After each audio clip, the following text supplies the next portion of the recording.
En fait, moi qui viens d'un profil assez technique, ce qu'ont besoin les développeurs, c'est pas forcément de savoir être développeur blockchain. Parce que développeur blockchain, c'est un nouveau langage de programmation, et déjà quand tu es développeur, tu utilises plusieurs langages. Si tu es full stack, tu utilises du front et du back, tu peux manipuler des bases de données avec du SQL, donc tu as à minima trois langages de programmation. Ok. Tu vois. Et donc, et en fait, en développement, il y a vraiment des tendances.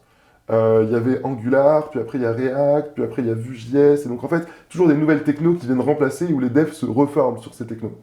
Et le Solidity, honnêtement, c'est très proche de Python. Donc, on n'a pas la prétention de dire on va t'apprendre à faire du Solidity. Par contre, ce que j'ai remarqué, c'est que, encore une fois, quand on est une startup, et je dirais, et les grands groupes devraient penser comme ça aussi, on veut un mouton à cinq pattes.